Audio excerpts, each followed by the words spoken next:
Saudara Kompas Pagi, kembali kita lanjutkan bersama saya Edwin Chan. Majelis Hakim Pengadilan Tindak Pidana Korupsi memvonis Sekjen PDI Perjuangan Hasto Kristianto pidana penjara 3 tahun 6 bulan dalam kasus suap perkara Harun Masiku.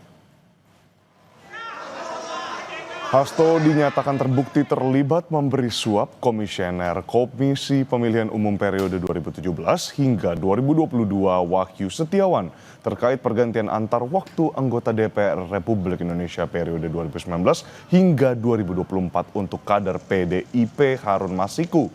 Majelis Hakim juga membebani Hasto dengan denda 250 juta rupiah.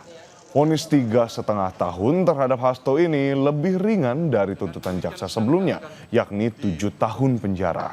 Meski menyatakan Hasto terbukti melakukan suap, Majelis Hakim membebaskan Hasto dari dakwaan perintangan penyidikan.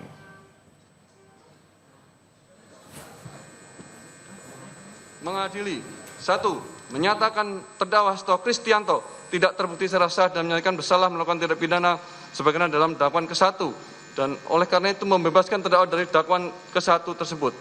2. Menyatakan terdakwa Hasto Kristianto terbukti secara sah dan menyatakan bersalah melakukan tindak pidana turut serta melakukan tindak pidana korupsi berupa pemberian suap secara bersama-sama dan berlanjut sebagaimana dalam dakwaan kedua alternatif pertama. Menjatuhkan pidana kepada terdakwa Hasto Kristianto dengan pidana penjara selama 3 tahun dan 6 bulan dengan pidana denda sebesar 250 juta dengan ketentuan apabila denda tidak dibayar diganti dengan pidana kurungan selama 3 bulan.